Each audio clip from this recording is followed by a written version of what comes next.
Welcome to the Uncredible Podcast. My name's Jeremy, and I'm Uncredible. I am actually recording this week, technically 2 days late. It's probably not going to come out for a couple days after the fact because of the most uncredible thing, which is, listen, I record this in my basement and had a lot going on this week, which I'm going to talk about in our main topic. But the biggest thing that I had going on was we've been getting birds in my basement, and I wasn't sure 100% where they were coming from. We kind of figured out we have radiant heat, which has these giant pipes down here, which they go all over the place. But there's actually one of these that goes underneath my enclosed porch, which is on my first floor, and there's a huge radiator there. But underneath that porch is accessible to birds, animals, whatnot. And I noticed after, we had like three, I don't know if it was the same bird three times or three different birds or two birds or what, but started Friday night is when I think it started. My son has a can collection of energy drinks. He collects random cans. Like if he sees a different energy drink can, he buys it. And we've got them all over the place. You can't see him in any of this camera stuff, but we were sitting upstairs watching a show and we just heard the cans fall. And we were like, what was that? And, we went down. Actually, I sent my youngest daughter down to see if that's what we had heard. And sure enough, that is what we had heard. And she got, I guess the bird kind of flew at her, freaked her out. So we were able to get the bird to run away. We actually sent the cats downstairs and they kind of scared them off, and the birds were just disappearing. We couldn't find them. And then finally, I think it was the second time. Yeah, the second time we heard the cans fall again. They're just flying around down here. It's not like a lot of them, but knocking the cans over. And so we sent the cat down again, and we watched the cat kind of track him. And then this bird kind of disappeared into this corner. And I took my flashlight and I go up into that corner and I followed that pipe through, and above the pipe where it goes outside to that porch, it's an enclosed porch, but it's where the foundation of the house ends, but that porch is built on its own little slabs. It's like a couple slabs that it sits on. Those are exposed to the outdoors. We have like lattice work, but birds can get in there for sure.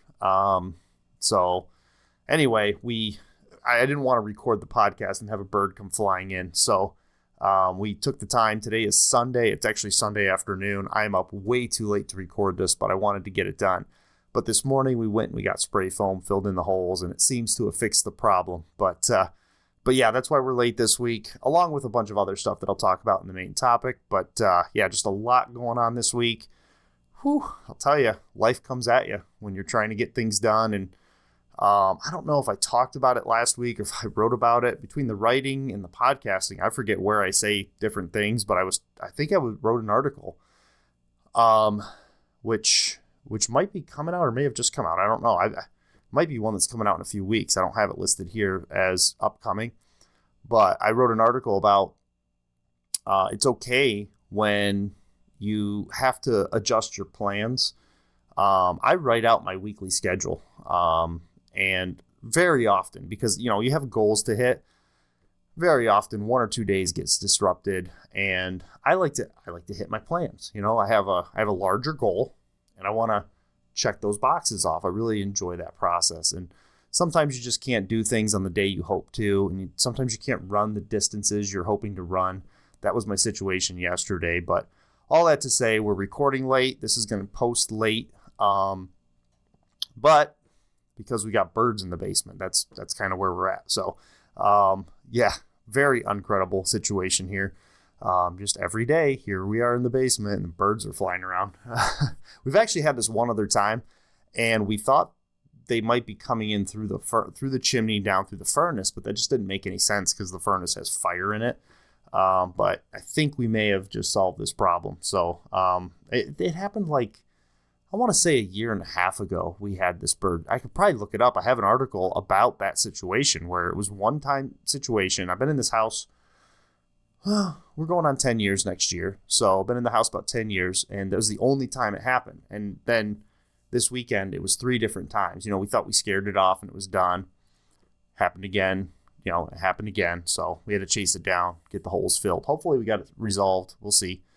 So with that said, let's get into the Substack at uncredible.me. If you're not checking that out, it's a Substack. So if you sign up for it, it's free to sign up. You'll get 2 articles a week right now. It's a new article is on Wednesdays, a throwback article is on Thursdays, and then the podcast, ideally Saturday or Sunday.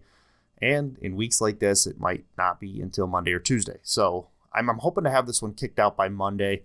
The recording process is one step, which I'm doing Sunday.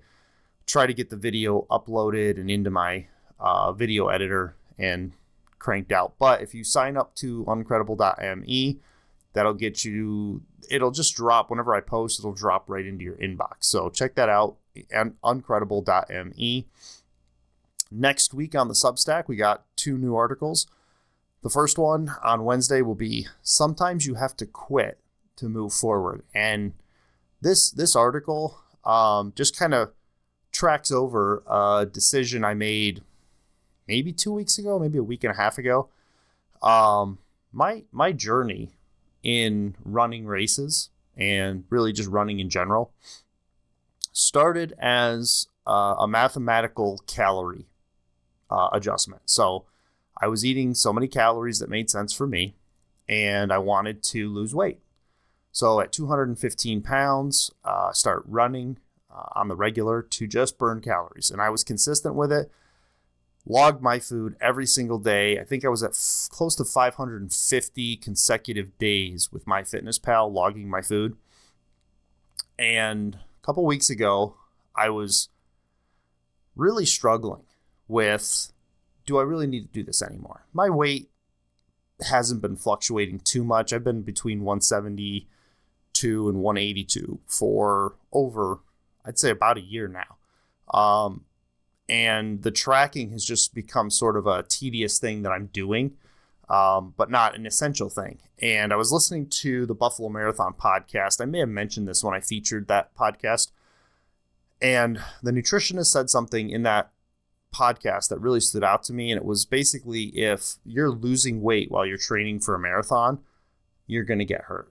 And I thought, maybe for this year, and I say this year because I have races all year long, maybe for this year we set the goal of weight loss aside and just focus on the running and let the running burn the calories, let it do its thing.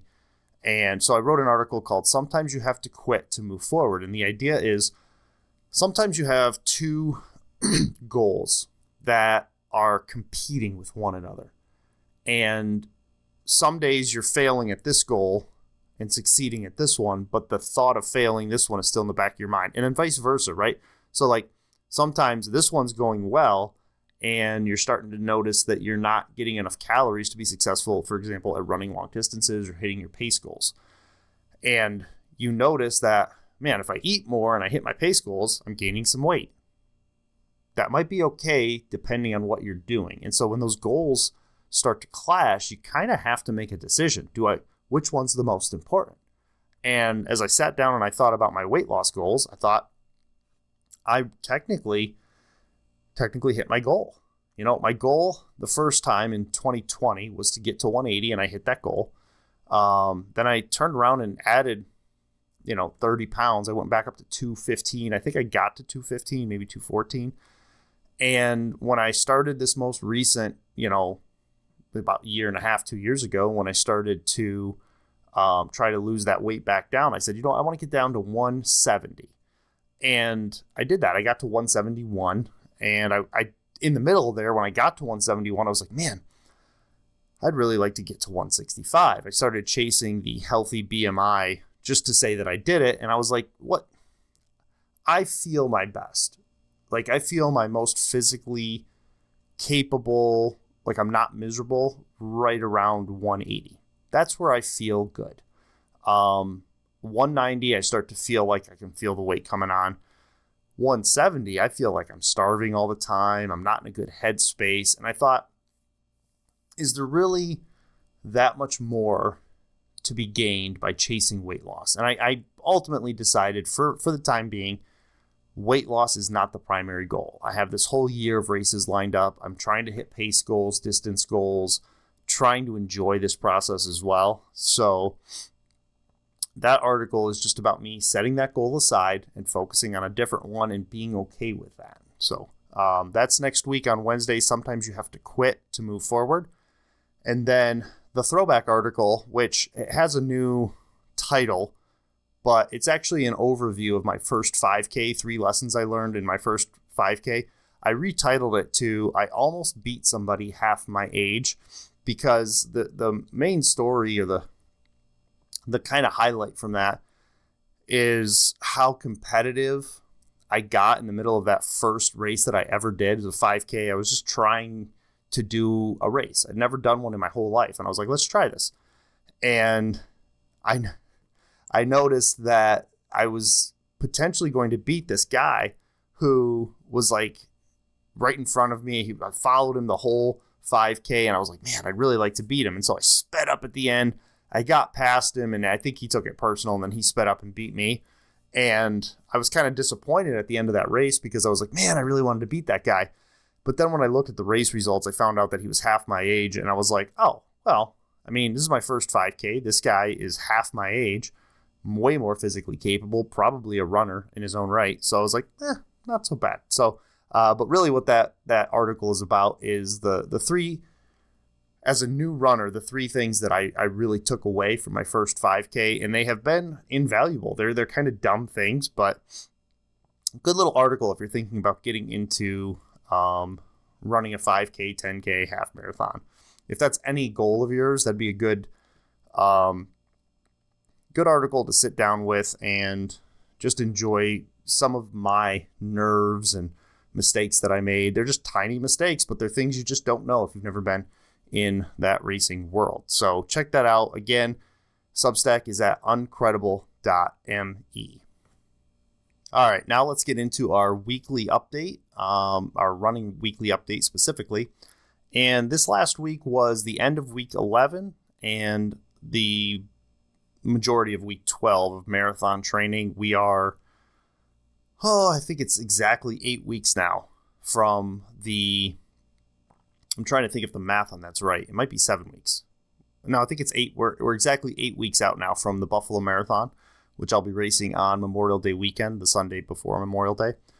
And going back to Saturday, when this comes out, it won't be this last Saturday. It'll be the Saturday before that. I had a great long run. I mean, it was the goal was to run 18 miles and to try to get some marathon pace goals in there and hit those.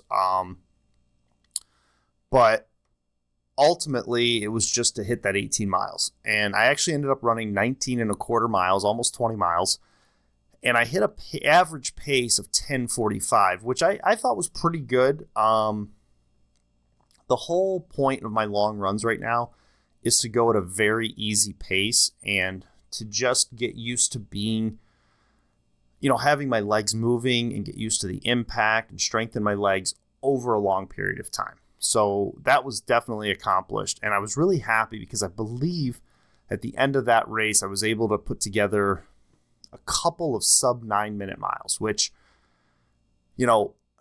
at 15, 16, 17 miles in the past, that's been pretty much my limit with my legs. They just I start walking, running, walking. And when I ran my first marathon, mile 15 is when things really started to fall apart. I probably walked for like 5 miles. Maybe it wasn't full 5 miles. I mean, between, 1 mile I would like half jog, and then the next mile I'd walk. So, I mean, it felt like 5 miles of just straight walking. I do know that by the time I got to like mile 23 and I was coming towards the light at the end of the tunnel, so to speak, I did start running again, if you want to call it that. So I did pick up the pace. I was able to go. But man, this Saturday run that I did, the 19 and a quarter miles, felt really good. The soreness was insignificant. I didn't feel bad at all. After my marathon, I could barely walk. And after this, I was fine. In fact, I I had forgotten that day that my daughter had, well, I hadn't forgotten this, but I forgot the car situation. So my daughter had a Winter Guard show at home. It's the one that we as a family can all go to. And I knew it was going on that night, so I got the run done early so that I would have time to recover. And then because of my car situation that was going on at the time, I didn't have a car to get there, and I forgot that my wife was going to go early because she had to sell like baked goods and stuff for my daughter's Winter Guard program. So we got to talking about it, and I was like, well, how am I going to get there? She goes, oh, well, you can come with us early if you want. And I was like, I'm kind of worn out from the run. Like, I'd kind of like to rest. And she goes, well, you could walk. And I was like, oh, the thought. That's a logical suggestion when you have me as your husband running all the time. Like, what's my daughter's school is only like a mile away. Only like a mile away. However, only a mile away on a day that you haven't run, no big deal.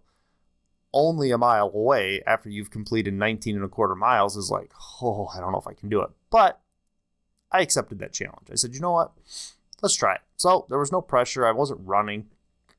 The whole goal was just to get there. So I walked to my daughter's show and then walked back. So I think that added about another 2 miles to that day. So I ended up clearing probably 21 miles that day. But overall, I mean, the pace, being able to run 19 and a quarter miles at 10:45 pace felt really good. And I was glad I was able to accomplish that because it made me start to feel like, man, if I can keep running and have energy at the end of that length of time, I might just be able to accomplish my goal of a 3:55 marathon. That's my goal. I think it's probably too aggressive. We'll see. I'm trying to follow my plan as best that I can. It's hard to tell if you're making progress. Right now, Strava predicts me at a 4:30, and I think I can beat the 4:30. I don't know if I can take another 30 minutes off of Strava's prediction and go further than that, but we'll see. There's still 8 weeks left. I'm also right now at like the peak of my distance every week, so there's factors to consider when you're looking at your potential time, like elevation. Like my long runs have a lot of elevation, not a lot, but a significantly measurable difference than the actual marathon that I'll be running.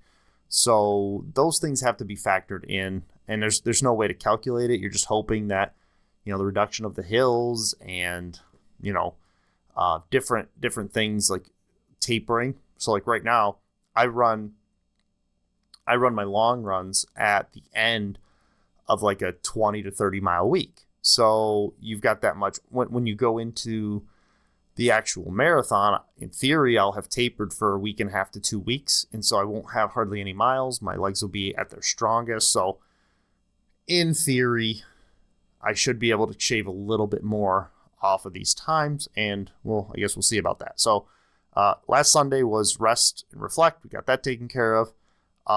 So as I mentioned in last week's podcast, my car went to the junkyard. So I had to go to the DMV, turn the plates in. I actually ended up switching the plates over to my wife's car, and then I had to turn her plates in. It's a long story, but my son really liked the plates that he had on that car, so we wanted to keep those. And so what happened was, actually, I think I talked about this in the podcast last week. My DMV situation went great. There was no problem there. Sunday night, I'm sitting there, I'm getting ready for work, and I open up my wallet, and I can't find my license. And I'm like, where is my driver's license? And I realized that the DMV guy who was really nervous and it was a trainee that actually got me a good experience because I was able to skip the line. All of that was good. In all of his sort of shuffling papers around and me just like focused on getting my title back, he didn't give me my license back. It's probably more my fault than his, but I'm the type of person who my license goes in a certain specific spot in my wallet, and if it had been handed back to me, I would have known. And so immediately I knew that I had to go to the DMV. So that was Monday. My goal Monday was to run 5 miles, but instead I ended up walking to the DMV, standing in line again just to acquire my license. So that was supposed to be a 5-mile run. It ended up being a nothing run. So I mean, I guess technically I walked like maybe a mile and a half, if that counts for something. Tuesday, I decided to, so Tuesday, Wednesday, Thursday, I decided to bump the mileage up on my plan based on the 5 miles that I lost on Monday. So Tuesday, I did 7.25, and I did that at a 9:39 pace, which, I mean, the goal right now is to run a couple easy and then a couple marathon pace. I was pretty happy with that run. I felt good. It wasn't quite marathon pace, which is 9 minutes, but I'm also not trying necessarily to hit marathon pace in these practice runs for the whole run. So 9:39 for 7.25 felt good. And then Wednesday, I was really feeling good. I was like, that was a pretty successful run. So let's try to do 8.25, another mile on top of the 7. And let's try marathon pace again. And I hit exactly 9:39 per mile again. So what I really liked about Wednesday was towards the end, that particular run, the first couple miles, I intentionally went very slow. And I was trying to get this whole idea of a late race push. And so I think I've mentioned this before, but my route is mostly incline for the first 3 to 4 miles. And then it shifts to mostly downhill. And I thought, well, here's what we'll do. We'll go nice and easy for the first 3 miles once we get through that incline. And then the last 4.5, I'm going to push. And I did that. And I had 2 miles. The 1 mile that I was very proud of was an 8:15, which was like mile 6, I think, in that run, which is crazy.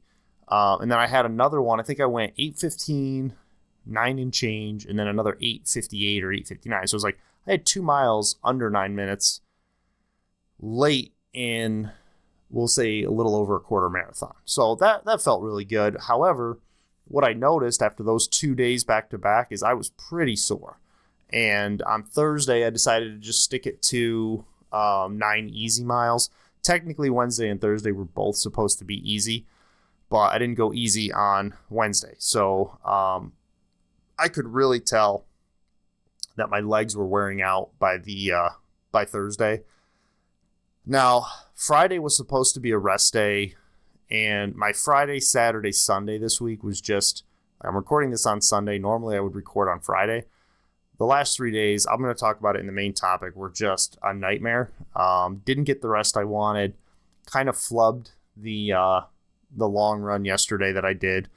But I think a lot of it goes back to that Wednesday when I was supposed to run easy miles and I pushed a little too hard. So I'm going to try to learn from that this week, and when I write my schedule, really be focused on getting those easy miles so that I don't wear my legs out. But Friday was supposed to be a rest day. I ended up staying up all day. Like I said, I'll talk about that more in the main topic. But that pretty much covers the whole breadth of the racing, or I'm sorry, the run practice, the run scheduling, the weekend review. I could talk about yesterday, but I'll save that for next week's podcast just to keep the format the same. But in terms of week 12, we'll call it pretty good if I'm counting week 11's long run in there. Pretty happy with it. Things kind of, like I said, yesterday didn't go that great, and I'll talk more about that next week when I get into this whole, it'll be the first thing I talk about next week. But Friday, Saturday got really bumpy for me in terms of just life in general. A lot of good things happened, but in terms of the racing side, things had to take a bit of a hit. So that kind of covers our weekend review. So let's flip over to let's look at what's going on in the news. Not anything crazy, but let's get the Uncredible take and get into the news. We are hearing that Israel now is moving on terror in southern Lebanon. I think that's correct. It sounds like they are doing targeted attacks in the southern area of Lebanon, and people who are against the war in Iran are equally not happy about this. But it does seem like, under the guise of chasing terrorism, Hezbollah specifically, Israel is now moving on Lebanon. So we're chasing Iran and Lebanon now. I don't know much about the area, but it can't be good. But what I thought was interesting this last week as I was listening to news about what's going on in Lebanon, what's going on in Iran, is how we talk about killing civilians depending on who the aggressor is. And what I want to explain is, and I heard multiple podcasts where people who were in support of Israel or the U.S. and the attacks on Iran or the attacks in Lebanon, which are just newly coming out, is that when you're on the side of the aggressor, it seems like you say something to the effect of, we only target enemies, we don't target civilians. But if the enemy, the person you're against, happens to kill civilians, they'll say they target civilians. So what I heard this week was, unlike Hamas, the U.S. and Israel do not target civilians. Hamas targets civilians. And then, the question gets raised. A lot of civilians have been killed. And the argument is, well, we didn't mean to. I mean, it's really childish when you think about it. It's like, oh, well, civilians will get killed. There are casualties of war, but that's not our intent. And then it goes even further. It's like, well, how do you explain when a hospital gets bombed or the girls' school? Like, how do you explain that? They immediately say, well, I mean, after all, Hamas they fight their battles this way. In fact, I heard one guy, I can't remember what, I think he was on Piers Morgan, talking about how when he was in the military, he actually went into homes and there were like rocket launchers in these homes, and that's how they conduct war. And so there's nothing we can do about it. And I thought, that is interesting. I mean, obviously the argument, if somebody has a rocket launcher that's used against another country in their home, I suppose you're going to blow that up. And you're going to say that that's not targeting civilians because they had a weapon of war in their home. But as I was thinking about it, I thought, right outside my house is a street where there is an elementary school on one side of the street and an armory, a U.S. military armory. I think it's U.S. Army Reserve Armory across the street, and then butted up against that armory, like right on the other side. There's no street. It's just like the armory and then the back side of a bunch of a Dollar General, a Chinese restaurant, a little grocery store, a little hole-in-the-wall grocery store. And I thought, if we were at war and our enemy was targeting this armory, which would, it's a military infrastructure. I mean, they have Humvees. Just the other day, they were outside with practice rocket launchers, shooting targets. I mean, nothing crazy. I mean, I think it was just like fake rounds and stuff, but they're out there all the time. There's like, who knows how many military guys are in this armory. It's only like a handful of people, but it's a small little thing. But, if somebody was at war with us and they dropped a bomb and let's say they were successful and they hit the armory, but the explosion was big enough to hurt the supermarket or the elementary school. Well, we would say, these people are animals. They're killing kids in an elementary school. They're targeting. And they would say, our enemies would say, well, then don't put your military base right in the middle of a civilian area. And I'm thinking, as I'm running, like I run past this every single day, and I'm thinking to myself, this is pretty normal. But the argument against the Hamas, Iran, Muslims, Muslim terrorism is that they hide their military among their civilians. And I'm like, how's that any different? I'm living in a little cul-de-sac. Like, if you were to drop a bomb on that armory, the explosion, depending on how targeted it was, would hit homes. There's a church on the corner. There's an ophthalmology place. I mean, it's just like, we do the same thing. And I'm not really sure why we have that armory there in the first place. I've never looked at the history on it.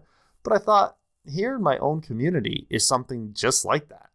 And so how is that any different than when they say, oh, well, Hamas hides its military amongst its civilians. Well, we kind of do the same thing. Now, obviously, we don't have it in my home, which is the argument. But my thought was it really kind of just depends on who you're supporting in the war as to how you measure whether or not it's okay to shoot a civilian location or a civilian occupied building based on the justification that somewhere nearby there's military involvement.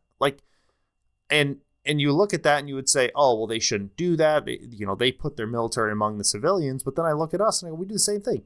We do the exact same thing. So it kind of makes me wonder, as we evaluate these stories as they come across us on the news, we're listening to these things. It's like, how can we be objective in these situations when people take sides so easily? And I'm not even, it doesn't matter what you support. What I'm fascinated by, and my uncredible take on this news is,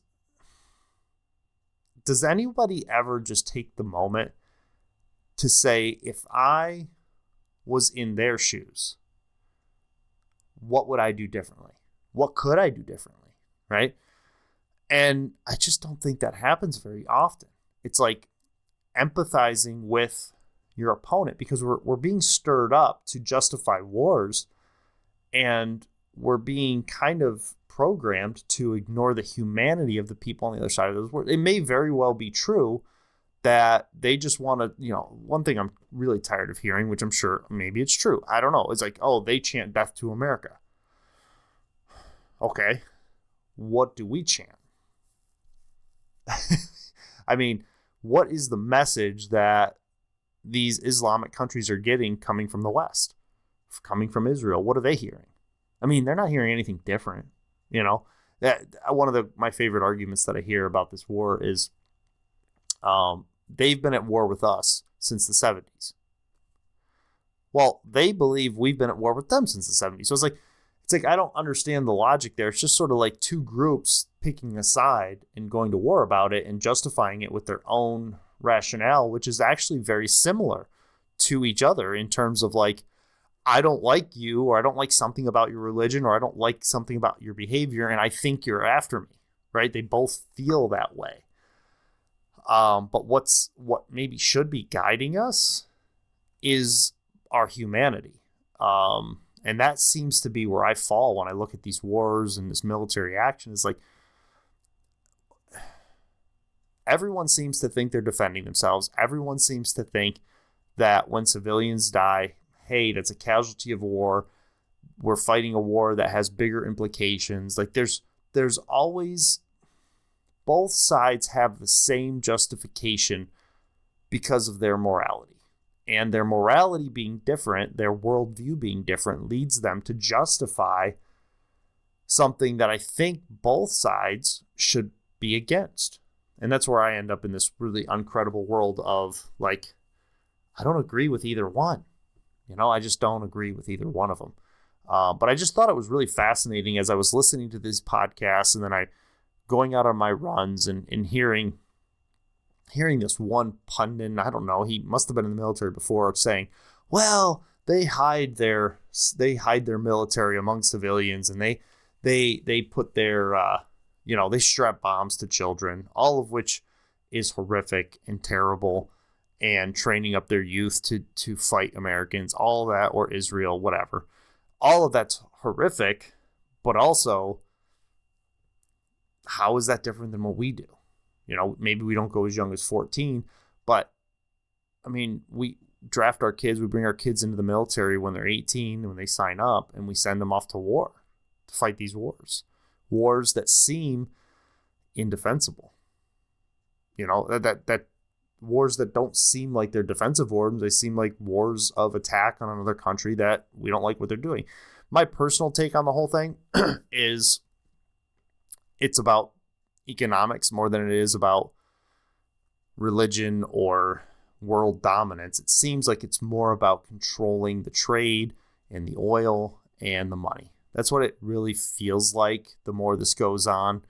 And I think a subtext to that is the religious aspects of it, at least from America's side. I think on the Iran-Israel side, I think that the economic side is a little bit less important, and the religious side is more important. However, I think in order to leverage countries like America, you have to threaten them, so to speak, on the economic level, and that seems to be what's happening. So, but anyway, my uncredible take in the news this week is just simply how people talk about these wars is identical with totally different conclusions. So, like, the way Iran talks about this war, they think they're defending themselves.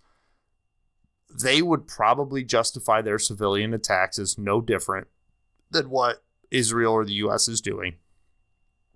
And I don't know how, when the argument works both ways, how you can be consistent that way. Like, it seems to me like the consistent person is the one who looks at it and says, we shouldn't be doing this, or Iran and Israel and the U.S. should not do this, or Iran, Israel, and the U.S. should do this. That's where it seems like there's a disconnect, because if your opponent can use the same justification that you used,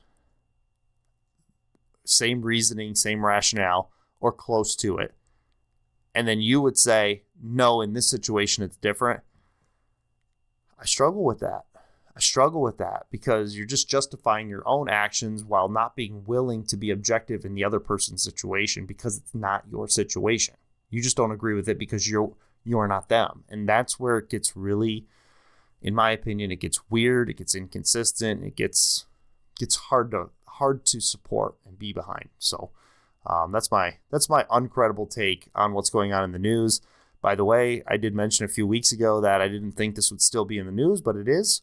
And hopefully it sounds like, I don't know who you can trust, but it sounds like Trump has made some deals with some leaders in Iran. We're not quite sure which leaders or if they even are leaders, but he's claiming that we might be coming to, at least the U.S.'s involvement might be walked back here pretty soon. So that's good. But meanwhile, for those of us who are just regular people, I've been watching gas prices go up dimes and nickels every single day since this started. So we're closing in where I'm at on $4 a gallon, which I think is pretty cheap compared to the rest of the U.S. But that's where we're at right now with the news.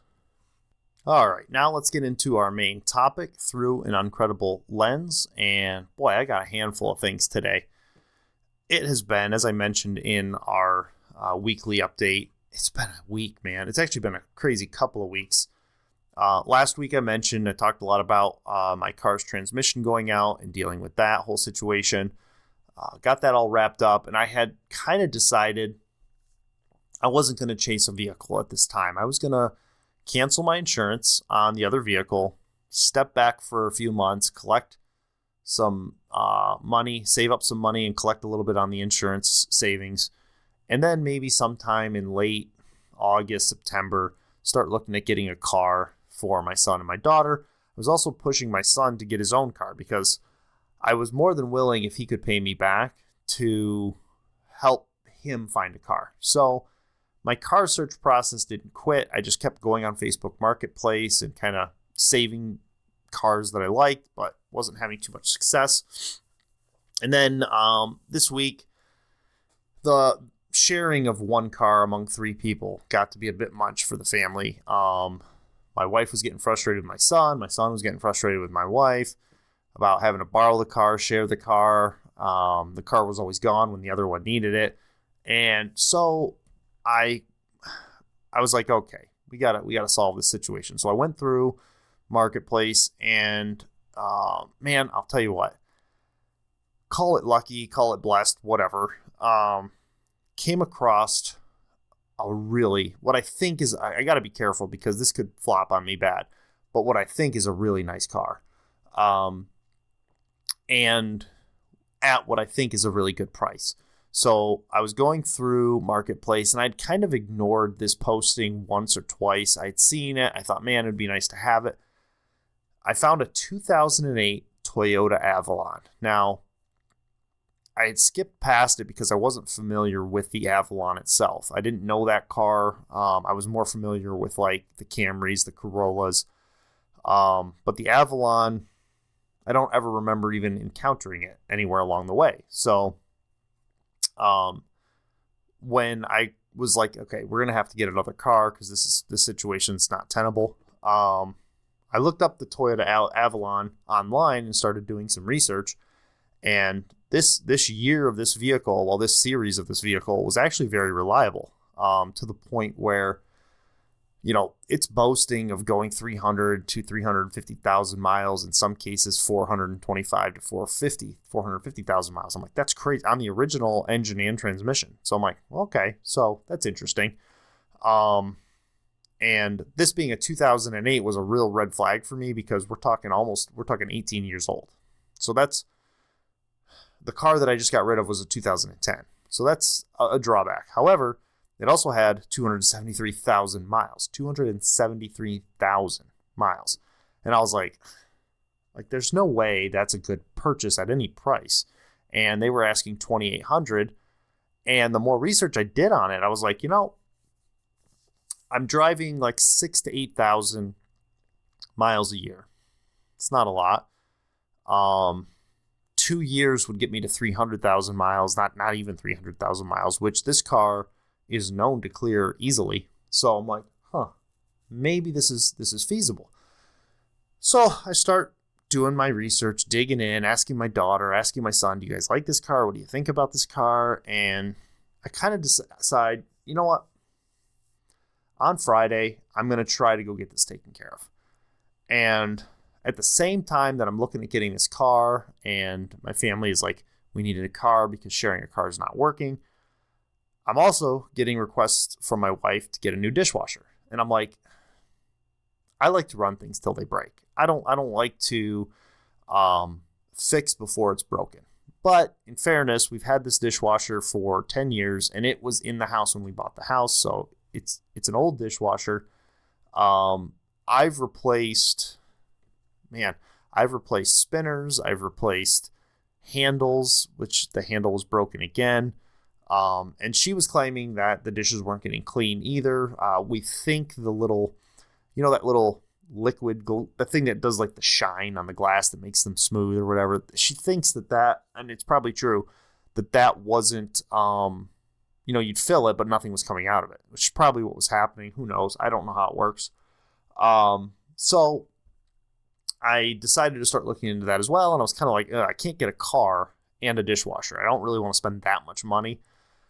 But as the week progressed, I was like, I might be able to do both. If I can get the car at this price, dishwasher at this price, might be able to swing it. So I decided on Friday. My dad was also having issues with his roof. So he's out towards where this car was. So I was like, you know what? I'm just going to make a day of Friday. I'm just going to go chase all this down.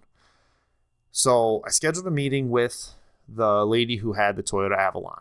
And we met up at like 9:30 in the morning. Get in the car and I drive it and I'm like, this car is perfect. Like it's in great shape. It's a Pennsylvania vehicle, which if you're not familiar with Pennsylvania inspection is pretty harsh on rust. So one of my concerns being in upstate New York or Western New York is salt and rust. It happens pretty quickly to older vehicles. And so it was a big concern. As far as I can tell, this car doesn't have anything on it. And it had a recent inspection in Pennsylvania, which would suggest that the frame is in good shape. There's no significant rust around the typical places like the running boards, the tires. There's one weird spot on the door that's not, kind of seems like maybe the paint chipped. It's nothing major though. So the rust situation was decent. I get in. Another thing I was worried about was suspension, drive it around. No issues with this car. I told her, I said, I went around the block. I'm like, this car sounds better than the one I just took to the junkyard. And that was 2 years newer and 100,000 less miles. So as we go around the block, I look at my dad and I say, hey, do you see anything about this car that might be like red flagging? He's like, I don't see anything. The only major thing, like if you want to call it major, is the dashboard was cracked. But the reason for that was this car was originally bought in Florida. And I'll take a cracked dashboard, like a sun-worn dashboard that sat in Florida and was driven in Florida without the salt than one that was in this area with the salt for those 5 years. So that's actually kind of a good thing when you're buying a car up here. So I asked the lady, I said, hey, you're asking $2,800. How firm are you? In my head, I was going to offer her 23, expecting her to come to 25. But before I went there, the car was in such good shape, I was like, probably going to have to pay close to 28. Probably wasn't going to be easy to talk her down. So I said, are you firm on the 28? And she says, we can't go any lower than 25. That was it. I was like, I'll do the 25 if you'll do the 25. She agreed. And so we agreed to meet an hour later because in Pennsylvania, you have to get a notary to sign the title over to somebody. So we agreed to meet an hour later. During that hour, I told my dad, I said, I have to take some time to go to Lowe's, which was right near his area too. I said, so why don't we hit up Lowe's and just kind of browse the dishwashers, and maybe if there's one that's cheap or one that I like, we'll just get it. So we head to Lowe's, and sure enough, this is weird to me, by the way. So I'm online. I expect the prices online to be cheaper than in store, but I go in the store and all the prices are cheaper in store, which I was like, okay, that's interesting. So I'm looking at them, and I pull the sales lady or the lady who's managing the dishwasher section. I'm like, are the prices that I'm looking at like the prices? Because what it would say like $5.99, original price like $8.99, save $300. I'm like, is there some sort of weird, gotta mail in or go online and register to get your rebate? Or she's like, no, that's the price is the price. I'm like, oh. So that made it really easy to buy the dishwasher because I was thinking like $650 to $700, and all these ones were in the $5 to $550 range. So it was like all the ones that I would care to buy. And we weren't really specific about what we wanted. We just wanted one. So I just picked a random one, bought that in that hour, threw it in the back of the car, drove over to the notary, knocked out the notary. By 11:30 in the morning, we're heading back to my dad's house to work on his roof real quickly. That took about an hour. And by 1 o'clock, I'm pulling into my driveway with a new car, a new dishwasher. And my wife was home, and I said, hey, I'm going to try something that's probably going to fail, but I'm going to try it. I thought, how cool would it be if I can have this car done, registered, and good to go in one day? It's very rare here in New York State because it's tough, but I know the process. Once I have a signed title, the process, the paperwork side, I already know. So I just printed up the paperwork, filled it all out, and rushed over to the DMV to stand in line, because that's the worst part about the DMV is you just got to wait. So I go to the DMV, and in my head I'm thinking, there's this trainee that I ran into 2 weeks ago that got me to skip the line. So I'm thinking maybe I pull a second time and jump the line again. So I didn't get to jump the line again, but I get in line, and right around, I think 1:30 after I did the paperwork and got over there. And so I go through the line, get the car registered in New York, full registration, license plate, and temporary inspection for 10 days. So I'm good to go with the car. And that morning, I told my son, I said, I hate to do this to you, because they were really frustrated that they had to keep sharing the car. But I said, I hate to do this to you, but I need the car today because I'm going to go look at this Toyota Avalon. And he was okay with that because I was looking at a car. So I was actually able to, by the time I had to pick them up from school, drive the new car and pick them up. My son was so happy. My daughter was pretty happy too. My daughter, who's 16, she's going to be driving later, so this is going to be her car too. So everyone was pretty happy about the whole situation. But man, what a day to be able to get all those things done in a single day. Was really satisfying, but it was also exhausting. Now, Friday is supposed to be my race training, rest day, and it's also when I put this podcast together. Well, here's how my day went. Thursday, went to work at 10 o'clock. I leave around 10. Got home at 6:30, did all that stuff I just described, And now it's like 3 or 4. I think by the time I get home with the kids, because we ran and got food too, it's 4 o'clock in the afternoon. I've been up almost 20, we'll say 24, 8, 6, we'll say 18, 19 hours. By 5:30, I'm pushing 20 hours and I have to get to bed. Now, this whole time, as I mentioned in our weekly update, my legs are still sore because I haven't had good sleep. I haven't been able to rest. I haven't had just a real rest day. Meanwhile, this podcast didn't get done, didn't get recorded. So even though I had this like really uncredible day where I was able to check all these boxes and do all these like things around the house, I was still kind of disappointed because my schedule got disrupted. And I had to just keep telling myself, you accomplished a lot of little things that needed to get done, so just be happy with that. So I go to bed, sleep all night, get up on Saturday, which is Long Run Saturday. And I'm going to talk about that run next week, but I spent all day Saturday installing the dishwasher that I had purchased. So that took me until like 1 o'clock, and then I went and I did that run, the long run. And you would think that that would kind of be the end of a busy week. You know, that would kind of wrap things up. Well, that night, my wife decided to go to, my daughter had a show in Albany, in Rochester, which is 2.5 hours away. And so she went to go see my daughter's show, and that left me and my son and my other daughter home alone. So I'm like, you know what? It's been a busy day. Both my son and my younger daughter helped me with the dishwasher. It was successfully put in, so that's good. But Saturday was completely shot at this point. But I said, you know what, guys, we'll get Burger King. We'll just relax. We'll watch a show. And we're upstairs watching a show, and we hear a weird noise. And as I opened up the show with, we heard cans falling, and that's when this bird situation started that I talked about at the beginning of the episode. So it's been a heck of a weekend. That's one of the main reasons why I'm just recording this now on Sunday afternoon. But man, so much things going on. I did want to mention as part of the main topic for this week also, not only did we get the car thing situated, and last week I talked about like maybe Facebook Marketplace is done. Maybe there's no way to get by on Marketplace because I hadn't done it in a few years. I got this Toyota Avalon off of Marketplace through a really great seller. So it's still a functional way to do it. Great price. Time will tell if it's a good buy. But I also wanted to talk about this dishwasher installation because this, to me, this whole week is basically the epitome of what I mean when I talk about being uncredible. And, you know, there are people who would pay someone to install their dishwasher, to deliver it, to install it. There are people who would go to a dealership to get their car and have all the registration, all that stuff, all those boxes checked by someone else, and they'd pay someone else.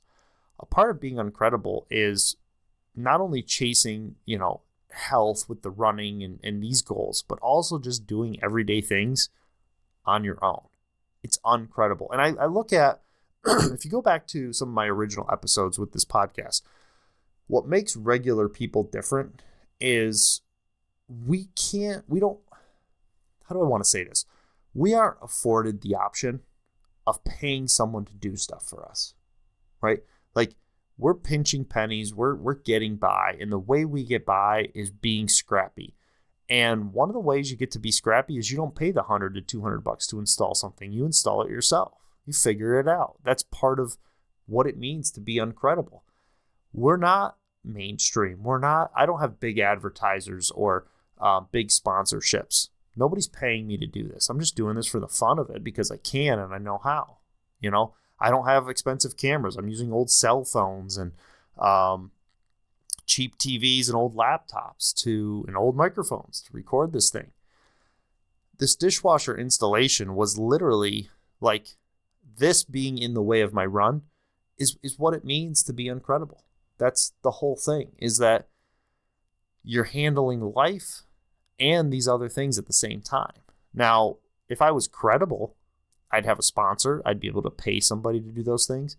And I could just go do my runs and I could do my workouts and I'd be paid to do that. It's not my situation. It's not where I'm at. And it's not where most of us are. That's not where 90% of Americans are, or even people in the world. The majority of people are dealing with these difficulties day in and day out. And it can be really disruptive to your everyday life. And the dishwasher installation specifically was just, it was representative of what Uncredible means, because I go in there and the first thing I notice when I start to work on the old dishwasher, because I got to pull the old dishwasher out, the first thing I notice is that whoever installed the thing didn't do it from the front. Now, if you don't know how a dishwasher works, I'm not a mechanic. I'm not a dishwasher installer. But there's a panel at the bottom of your dishwasher that comes off. And typically right there are your connections to water and electrical. There's actually typically a box right there. One screw, the box opens up, and there's your electrical. Unless you have one that plugs into the wall, that's a different situation. But even then, I think the electrical would be in that box. So I go to remove the old one. And the first thing I notice is that whoever installed it didn't run the electrical into the electrical box that is built into the dishwasher for that specific purpose. And I'm like, come on. Now, that's one of the things that is... Hold on one second. Sorry.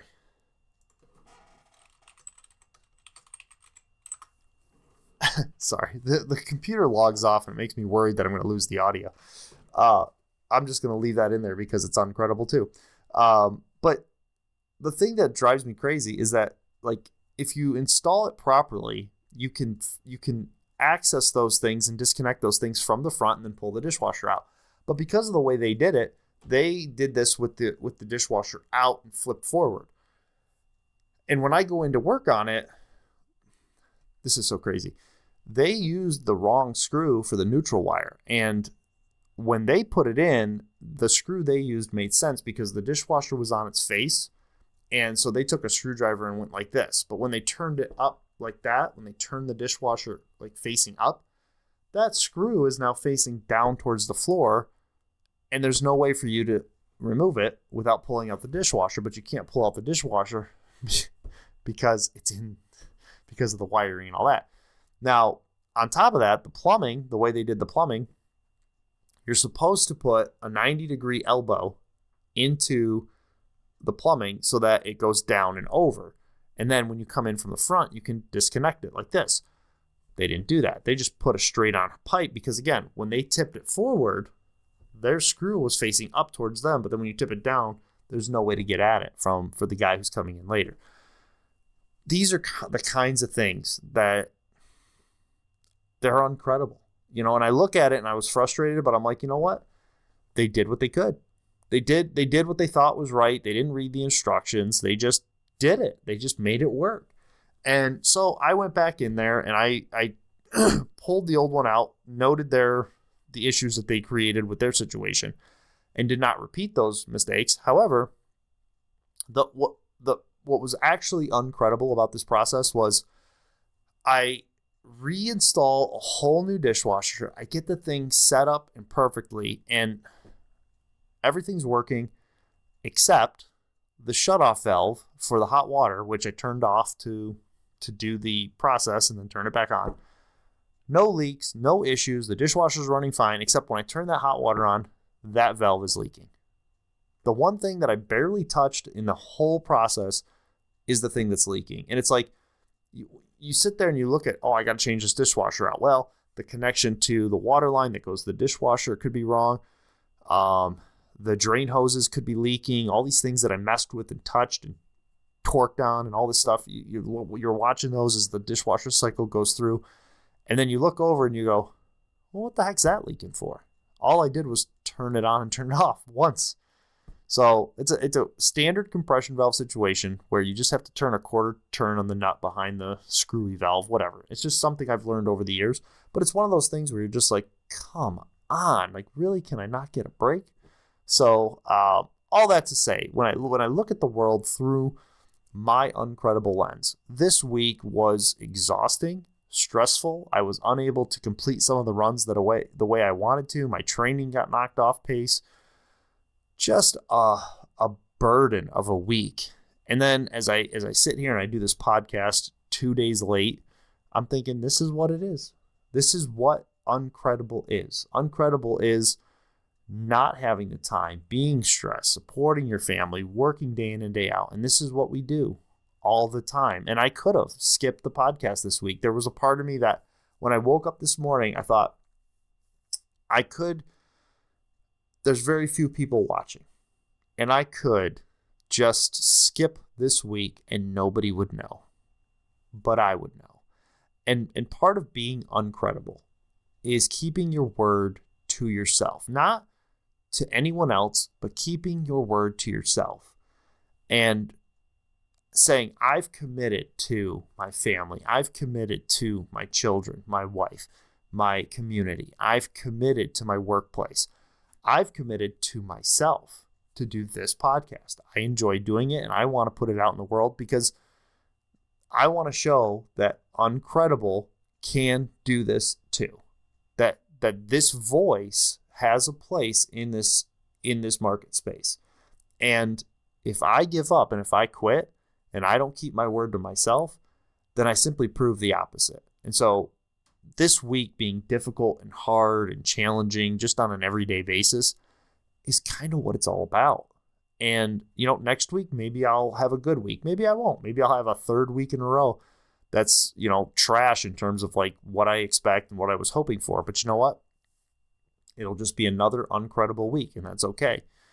And I want to kind of encourage you if you're having one of those weeks or two of those weeks or three of those weeks or a handful of those months, just keep going. Just keep after it. And that's where the quote of the week comes in. And it's a really good quote this week. That's the other thing that's funny is I have these quotes on a calendar and I write down my mileage every single day. There's a little spot in the corner to write the mileage in. And this week, I don't think I even read a single one of these quotes. I actually, before the podcast, sat down and I said, okay, so let's read through some of these. And this is the one that came up first thing. It's actually from last Saturday and Sunday. And the quote is this: don't give up. Actually, let's do it this way. Hopefully the camera's working. Don't give up because you had a bad day. Forgive yourself and do better tomorrow. I hope I did that right. Don't give up because you had a bad day. Forgive yourself and do better tomorrow.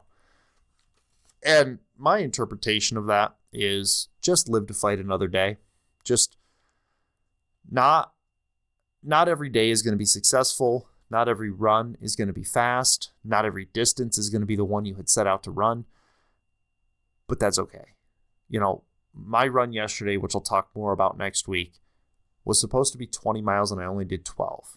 The way this week was going, I probably should not have even tried to run that run, but I wanted to get that run in. But just because I had a bad day doesn't mean I give up. Just because I had 2 bad weeks doesn't mean I'm going to call this podcast. I'm going to put it in where it fits. And in order to accomplish my goals and not let this week spill into next week, I have to do this today. I got to get it done. And we got it done. Here we are. But my encouragement to you, if you're living out one of those tough months, tough weeks, whatever it is, take a deep breath, sit down, and just try to start over and do it again and keep pushing through. Whether you're running or whether you're living just uncredible life, you're at a job you hate, struggling with your family, whatever it is, just keep pushing forward. Do what you can and be proud of what you're actually able to accomplish. I look at my run yesterday and it was supposed to be 20 and I only hit 12. And I need to look at that and go, I set out to do 20 and I actually did 12, which is more than I didn't hit. So like my goal was 20. I didn't do 8 and missed 12. I did 12 and missed 8. I can be proud of those 12 miles and I should be proud of those 12 miles. So yeah. Let's close things out. First of all, thanks for listening to the Uncredible Podcast. Remember to subscribe to the Substack at uncredible.me. Like and subscribe if you're listening on YouTube and Spotify. That just helps get things out there. For Uncredible merch, by the way, we finally got it in. Hopefully that should be on that camera for sure. This is the podcast logo that you can get. And I got another one on there as well that I'll wear next week. But check out the merch at merch.uncredible.me. and follow on Instagram at Jeremy Lundmark. Thanks for watching, and screwed that up.